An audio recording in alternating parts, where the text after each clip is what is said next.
Hello, and good morning to you. This is Ayogen Morning News Update. I am ABIODUN. We're glad you're joining us this morning. Now to our top stories. Tinubu writes Senate to confirm Justice Kekere Ekun as CJN. Tinubu seeks debt forgiveness for Nigeria, developing nations at 79th UNGA. Tinubu rejects bill to increase retirement age for National Assembly civil servants to 65 years. Akpabio urges Nigerians to be patient amid economic challenges, promises legislative action. Wale Edun, AFDB order key stakeholders discuss strategies to implement Nigeria's agricultural growth. In business news, Dangote Petrol will ease transport costs, food prices, says CBN. In sports, Adesanya places $4,000 bet on Eyimba vs Lobby Stars. Organizers reportedly reveal winner Ballon d'Or 2024. In international news, an 11th lawsuit for Sean Diddy comes as he sits in jail. US sues Visa for alleged monopoly practices. Trump warned by U.S. intelligence of Iran assassination threats campaign. Biden pleads for democracy in final UN address. More details on the highlights after this short break. Stay tuned. We'll be right back.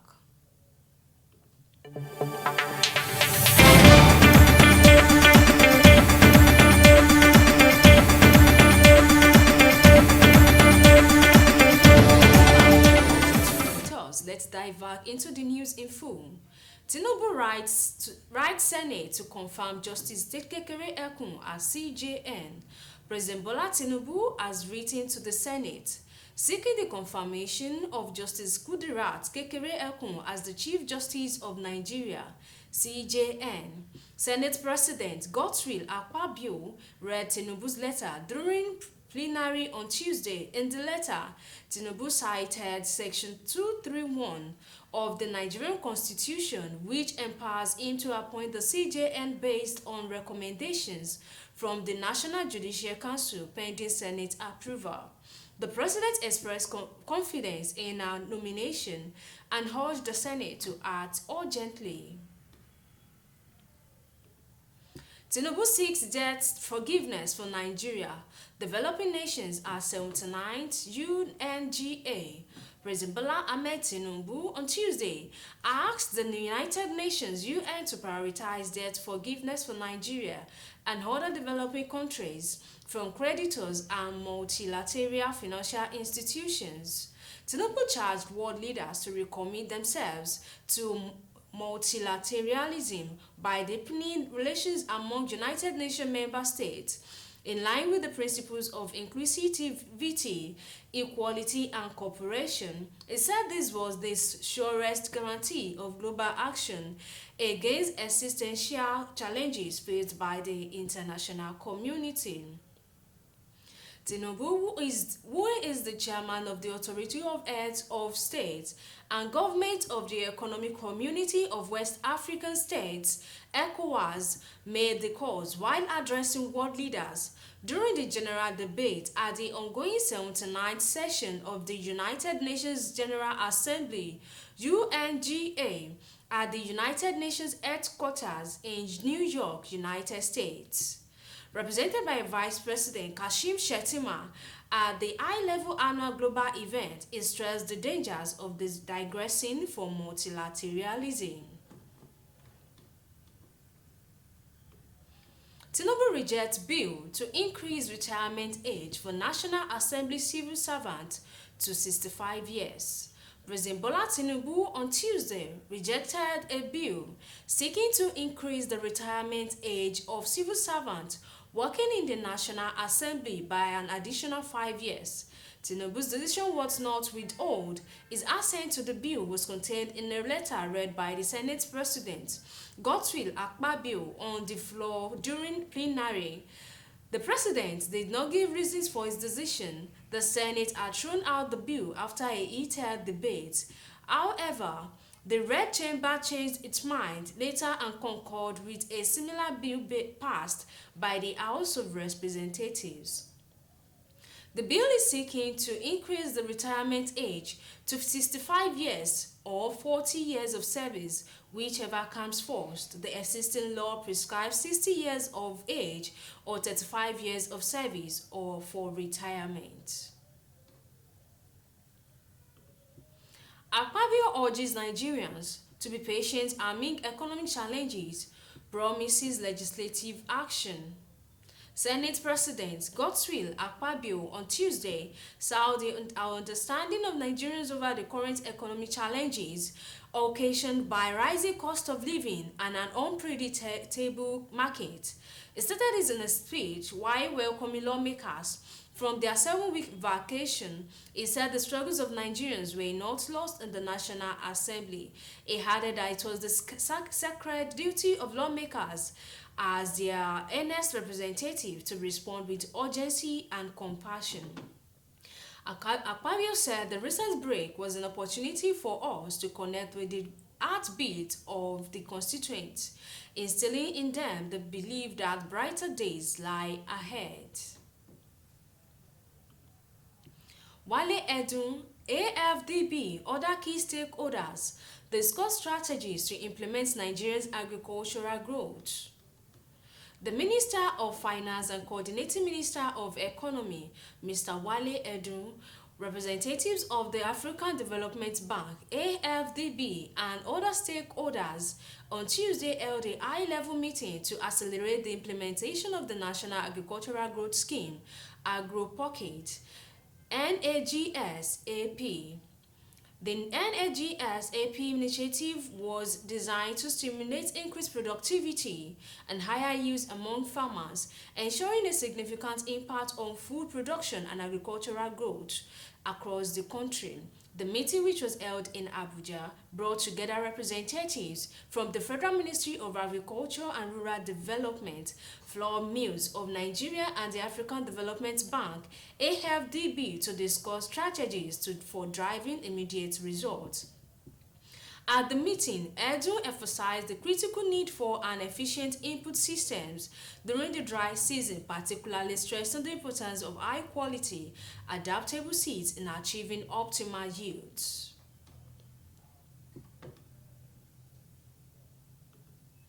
In business news, Dangote Petrol will ease transport costs, food prices, says CBN. The Central Bank of Nigeria, CBN, says the lifting of petrol products from Lagos-based Dangote refinery will moderate the cost of transportation and ease food inflation.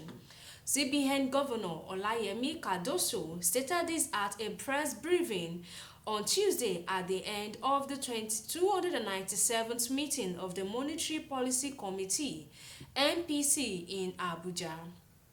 The committee expressed optimism that the lifting of refined petroleum products from Dangote refinery will moderate transportation costs and significantly support the easing of food price pressures in the short to medium term. This is also expected to moderate foreign exchange demands for importation of refined petroleum products with the positive spillover on external reserve and improvement in the overall balance of payments position, Cardoso said. The CBN chief also announced the committee's decision to further raise the monetary policy rate, MPR, which measures interest rates by 50 basis points from 26.75% to 27.29% to moderate inflation rates, which stands at 32.15%. According to the Consumer Price Index report recently released by the National Bureau of Statistics, NBS, the headline inflation rate is to 32.15% in August 2024, while food inflation stood at 37.52% in the same month. In sport, Adesanya places $4,000 bet on Eyimba vs Lobby Stars. More updates on the sports highlight after this short break. Stay tuned, we'll be right back.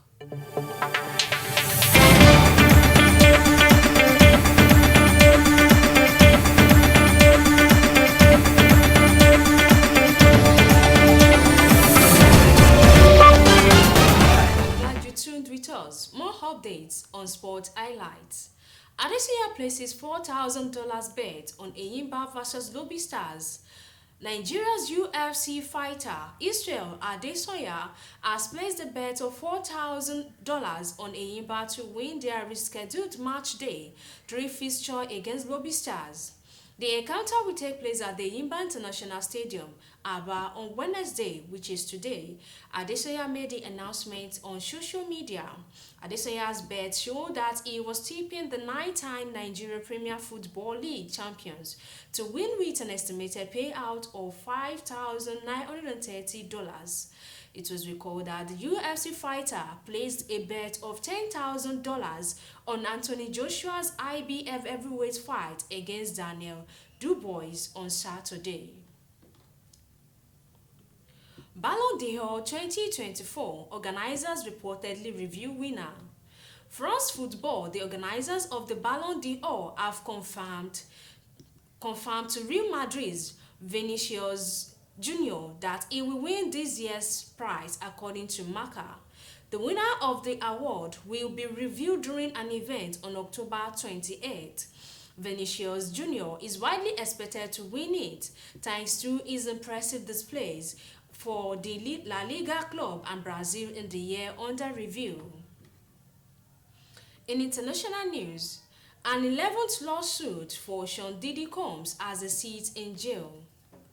Hip-hop Moog Sean Diddy Combs is currently in federal custody awaiting trial on charges of racketeering and sex trafficking. His arrest last week in New York comes amid a series of civil suits alleging sexual assault and physical violence, some going back to the 1990s. The 11th and latest accuser to come forward, Talia Graves, claims Combs and his bodyguard drugged, bound, and raped her in 2001 and filmed the incident. The Harlem-born rapper has denied criminal wrongdoing. Combs, 54, was arrested on Monday, 16 September in a New York hotel on charges of racketeering, conspiracy, sex trafficking by force, and transportation for purposes of prostitution. Federal prosecutors have accused him of creating a criminal enterprise in which they abused, threatened, and coerced women, others around him to fulfill his sexual desires, protect his reputation, and conceal his conduct. The Combs had used drugs, violence, and the power of his status to lure female victims into extended sex acts called freak-offs. They also revealed that they had uncovered firearms, ammunition, and more than 1,000 bottles of lubricants during raids on Combs' homes in Miami and Los Angeles in March. Prosecutors have reportedly been in touch with several witnesses who worked under Combs and some of the accusers currently suing him, and have left open the possibility of more charges. The singer-producer has pleaded not guilty to the 3 felony counts against him, and his attorney told reporters he was a fighter who was not afraid of the charges. Combs is currently being held at the Metropolitan Detention Center in Brooklyn, a federal jail notorious for its violence and poor inmate care. U.S. sues FISA for alleged monopoly practices. The U.S. Department of Justice filed an antitrust lawsuit against FISA on Tuesday, alleging the company illegally maintains a monopoly over debit card networks in the United States. According to the lawsuit filed in a federal court in New York, Visa's practices have resulted in billions of dollars in additional fees for American consumers and businesses while slowing innovation in the debit payment ecosystem. The lawsuit comes after years of probes by the U.S. antitrust enforcers into Visa's business practices. They allege that Visa has unlawfully amassed the power to extract fees that far exceed what it could charge in a competitive market. Attorney General Merrick Garland said in a statement, Visa, according to the lawsuits, charges roughly $8 billion in network fees on U.S. debit volume annually. Globally, Visa processes $12.3 trillion in total payments volume. The Justice Department claims visa imposes exclusionary agreement on merchants and banks, penalizing customers who route transactions through different networks or alternative payment systems. It also claims that the visa sought to neutralize potential threats from technology companies and fintech startups by entering into partnership agreements rather than allowing them to compete directly. Trump warned by U.S. intelligence of Iran assassination threat campaign. Donald Trump has been briefed by U.S. intelligence on threats from Iran to assassinate him, his campaign said. The Republican presidential candidate was briefed regarding real and specific threats from Iran to assassinate him in an effort to destabilize and sow chaos in the United States, the campaign said in a statement. It did not elaborate on the claims, and it was not immediately clear if the threat is referred to were new or had been previously reported. The Iranian government did not immediately respond to a request for comment, but Tehran has previously denied U.S. claims of interfering in American affairs. Biden pleads for democracy in final United Nations address. Joe Biden gave a somber farewell address to the United Nations on Tuesday, using his own decision to drop out of the U.S. presidential election to warn of the dangers of autocrats around the globe refusing to quit. My fellow leaders, let us never forget some things are more important than staying back in power, Biden said to applause in his final speech at the UN General Assembly in New York. The 81-year-old exhorted world leaders to stand up for democracy in the face of spiraling turmoil and conflict, urging support for Ukraine and pushing for peace in the Middle East. And that was Ayogen Morning News Update. I am ABIODUN. Coming up is a return Felu with Mr. Odedokun Isaiah. Till then, stay tuned and good day. And remember to follow us on our Facebook page, Ayogen Media. Stay tuned.